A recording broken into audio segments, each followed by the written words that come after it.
My name is Luis Flores. I'm 44 years old. I live in Jackson Heights, New York. When I first came to New York, I lived in Chelsea, and it was too expensive for me to stay in Manhattan, so I moved from Chelsea to Astoria to Jackson Heights.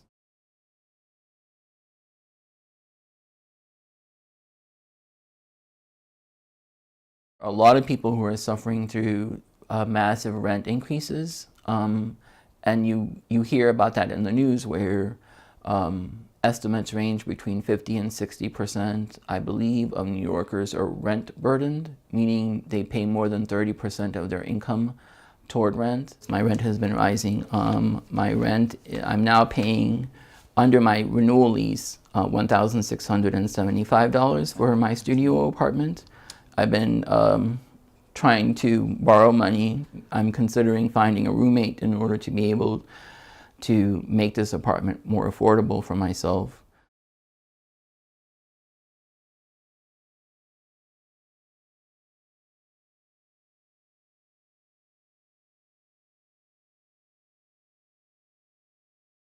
My name is Eunice Lee. I'm a small business owner in Little Italy.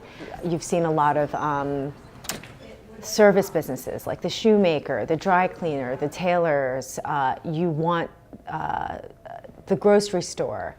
When all these businesses are being priced out of neighborhoods, then where do we go? A lot of the affordable restaurants have been disappearing.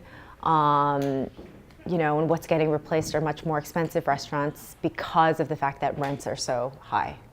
But whatever's happening here is happening in Chinatown, it's happening in the Lower East Side, by the Two Bridges area. My group, Downtown Independent Business Alliance, we're going to meet and regroup and strategize what we're doing. We're not going to wait till 4 years. We're going to be working every single day to make our organization bigger, stronger, more organized. For the last several years, I've published an online news publication called Progress Queens.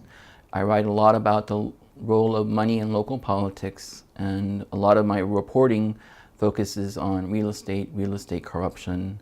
This is one of the most important articles I've written about how lead was been detected in water in public housing, and I created this short pamphlet to hand out to people who live in NYCHA. So I try to educate people by taking some of my articles and physically paying to print them and giving them out to people in person. And what I hope will come out of this is more awareness of the issue and more focused awareness on the role of money in politics. One thing that has been very positive has in recent years, I would say in the last 2 years, has been that I've seen grassroots activism take root in Queens, where before this kind of activism I saw happen in the West Village and in Chelsea and Manhattan, and it's very deeply rooted now in Brooklyn and in parts of Spanish Harlem and in the South Bronx. There's a new wave of activism that's happening that's making those connections. Right. Small businesses. We fought and saved 4 small businesses. On the back of the flyer is for Lionheart that we're right now fighting for her. Right.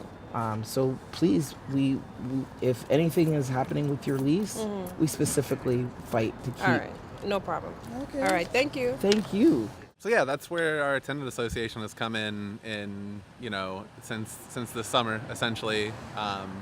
We've been sending the landlord, letters with our, demand for a super, demand for the specific repairs, and now, this is the culmination, I feel like, of what we've done so far, which is, actually being out in the street with signs and, bringing press in here to do interviews and really just to, get more documentation of everything that's going on. Being able to kind of put together our own tenants association on top of that has really, I would definitely say I feel more empowered as a tenant.